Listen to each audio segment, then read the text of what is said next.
Because any expectation for Shedeur Sanders under Todd Monken, I believe, will lead to disappointment. There is nothing about Todd Monken as a head coach that should get you excited.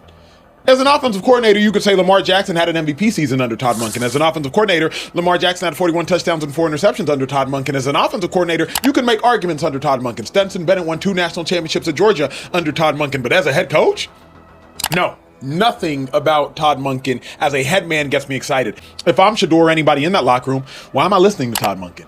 What have you won on an NFL level as a head coach? You're not even a head coach on an NFL level. So I don't even have expectations for Shedeur under Todd Monken because I believe any expectations I would have, he would not meet. Because why am I excited about it, T? Why? Emmanuel Acho, trying to appeal to the culture, trying to appeal to social media, is actually arguing what has been popularized through Black Lives Matter and everything else of rebel, rebel, rebel. Don't submit to authority. And Emmanuel Acho is getting killed by everybody over social media. There's never been a ratio like what's transpiring with Emmanuel Acho on this. Everybody in unison is calling Emmanuel Acho a clown. Cleveland media erupted after Emmanuel Acho suggested Shedeur Sanders shouldn't be listening to his own head coach. That single comment flipped a routine coaching discussion into one of the most heated on-air reactions of the offseason. What followed wasn't polite disagreement. It was a blunt, emotional response from Cleveland, calling the advice irresponsible and dangerous for a young quarterback trying to establish himself in the NFL. And once that reaction hit the airwaves, the debate was officially out of control. Sports media thrives on opinions, but not all opinions land the same. Some spark conversation, some spark outrage. When the Cleveland Browns announced Todd Monken as their new head coach, fans expected analysis around scheme, quarterback fit, and long-term vision. Instead, the focus shifted to a national take that questioned not just the hire, but whether Shedeur Sanders should even be listening to the man running the team. That suggestion struck a nerve inside Cleveland, and what followed exposed deeper frustrations about media narratives, quarterback development, and accountability.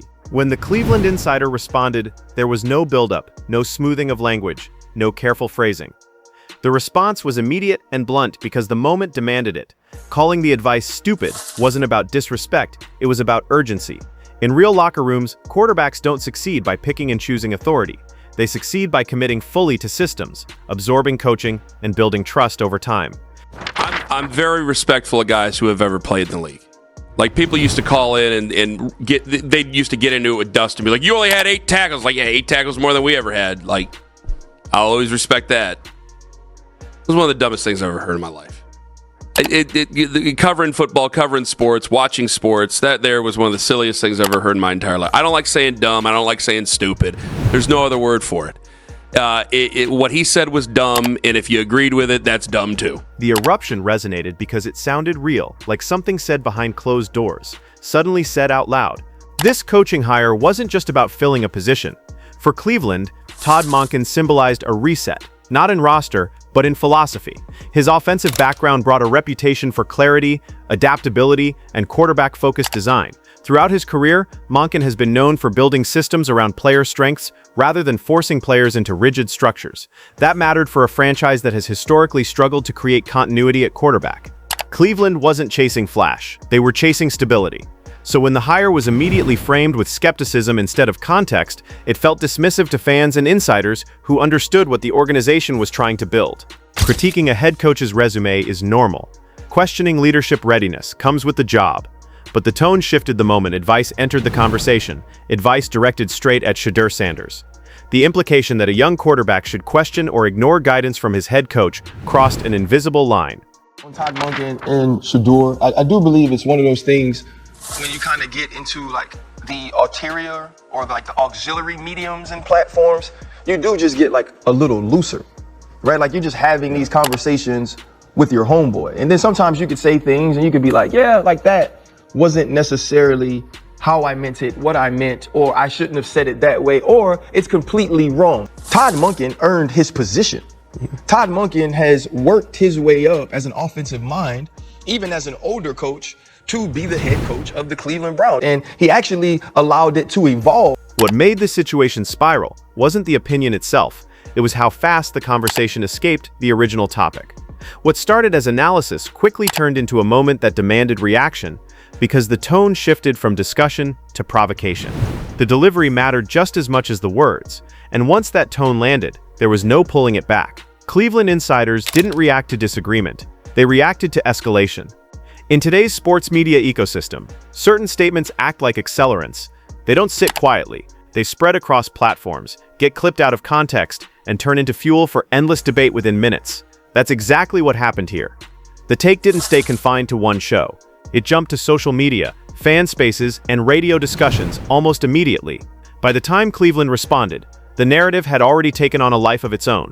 That's when restraint disappeared. Because once a take goes viral, silence gets interpreted as acceptance, and insiders weren't willing to let that version of the story stand unchallenged. This wasn't emotional, it was strategic. And that's why the response came fast, sharp, and unapologetic. Shedeur Sanders carries more attention than most young quarterbacks. Every discussion around him escalates faster, every take becomes louder, every opinion feels heavier. That spotlight didn't start in the NFL. It followed him there. What gets lost is the human element. Shedeur is still a developing quarterback, navigating a new system, new expectations, and a new level of scrutiny. When advice frames him as someone who should resist coaching, it places pressure where none needs to exist. That's what Cleveland insiders rejected. Here's the uncomfortable truth. Young quarterbacks across the league are expected to listen fully to their head coaches, regardless of resume length. But not every quarterback is treated the same in media narratives. Some receive patience, others receive skepticism. That inconsistency fuels backlash. Because development shouldn't depend on market size, name recognition, or controversy value. Cleveland insiders weren't just defending Shedeur, they were pushing back against selective logic. Modern sports media is built on speed. Say something bold. Say something controversial. Let the reaction do the rest. But this moment exposed the downside of that model. When commentary starts influencing how players are perceived before they even take a snap, the cost becomes real. Fans aren't just listening anymore, they're evaluating intent. And when a take feels more provocative than thoughtful, trust erodes quickly. After the backlash, the messaging softened. Clarifications followed. Context was added. But first impressions linger. Once a statement lands, it doesn't disappear. It circulates, fragments, and amplifies. Cleveland's response wasn't about rejecting explanation. It was about responding to how the advice was received. In today's media landscape, delivery matters as much as meaning. This exchange reflected something bigger. Local insiders are no longer quietly absorbing national narratives. They're challenging them publicly and directly.